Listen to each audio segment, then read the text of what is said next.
अच्छा दोस्तों, अगर मैं आपसे आज बोलूं कि असम की एक सड़क अब चाइना के लिए वार्निंग बन चुकी है, उसका सरदर्द बन चुकी है, तो आप क्या बोलोगे? चाइना को लगता था कि north east main stream India से दूर है, कमजोर है, इग्नोर्ड है, लेकिन आज यानी 14 फरवरी 2026 को प्रधानमंत्री नरेंद्र मोदी ने असम के डिब्रूगढ़ के नॉर्थ ईस्ट में पहली बार इमरजेंसी लैंडिंग फैसिलिटी का उद्घाटन किया है। एक ऐसी फैसिलिटी जो दिखने में हाईवे है, लेकिन जरूरत पड़ने पर हाईवे भारत के लड़ाकू विमानों का रनवे बन जाएगा। यह सिर्फ एक सड़क नहीं है, यह भारत की संप्रभुता की सीधी घोषणा है।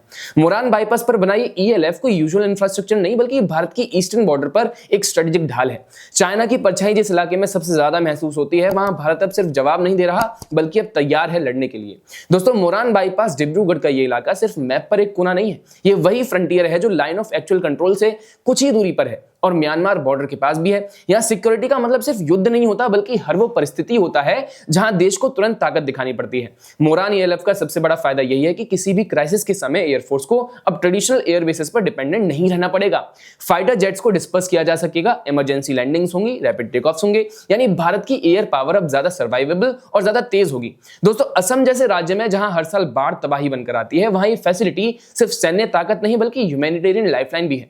ह्यूमैनिटेरियन एड जैसे airlift, medical evacuation, disaster response, सब कुछ अब और तेज हो सकता है। यही वो असली रणनीति है जहां सुरक्षा, विकास और डिजास्टर मैनेजमेंट सब एक ही सिस्टम से जुड़ जाते हैं।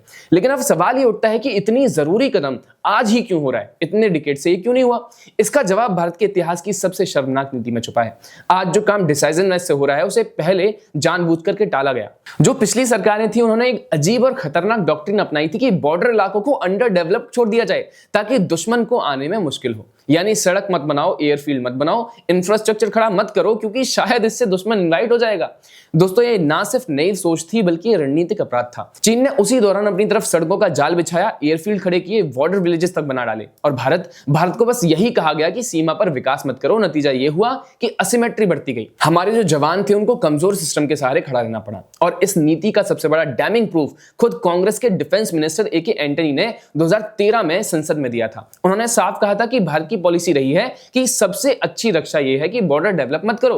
दोस्तों, ये कोई विपक्ष का आरोप नहीं था, ये उन्हीं की अपने स्टेटमेंट्स है।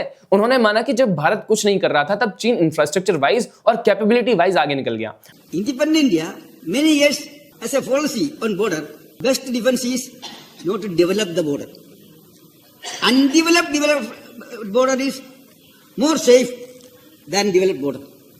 So many years there was no construction of roads, airfields, nothing in the border areas. By that time, China continued to develop the infrastructure in the border areas.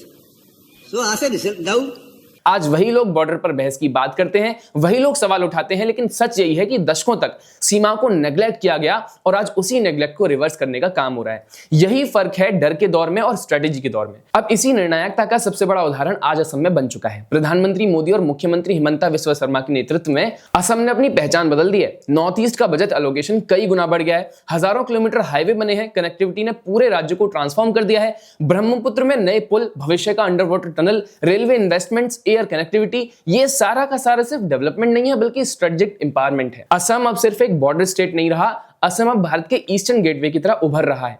शिक्षा के लिए IIM, डिजिटल भविष्य के लिए data centres, industrial projects, medical colleges, ring roads और साथ ही security infrastructure भी मजबूत हो रहा है। यानी ये रिवाइवल सिर्फ इकोनॉमी का नहीं है, बल्कि राष्ट्र की स्ट्रेटेजिक आत्मा का रिवाइवल है। और इसीलिए दोस्तों, मोरान इमरजेंसी लैंडिंग फैसिलिटी सिर्फ एक रनवे नहीं है, ये भारत की सोच का रनवे है। ये उस भारत का प्रतीक है जो अब पीछे हट करके नहीं, बल्कि आगे बढ़कर के सीमा की रक्षा करता है। ये उस भारत का संदेश है जो अब नेग्लेक्ट नहीं, बल्कि नेशनल रिसर्जेंस चुनता है। आज जब PM मोदी उस हाईवे टर्न रनवे पर उतरे, तो वो सिर्फ उद्घाटन नहीं था, वो इतिहास का करेक्शन था। वो संदेश था कि भारत अब कमजोर नहीं है, तैयार है। भारत अब डर से नहीं, बल्कि दृढ़ता से चलता है। खैर, अब इस पर आपका क्या ख्याल है, हमें कमेंट्स में जरूर बताइएगा। वीडियो पसंद आए तो लाइक, शेयर, सब्सक्राइब करिएगा। जुड़े रहिए पैम्फलेट के साथ। नमस्कार।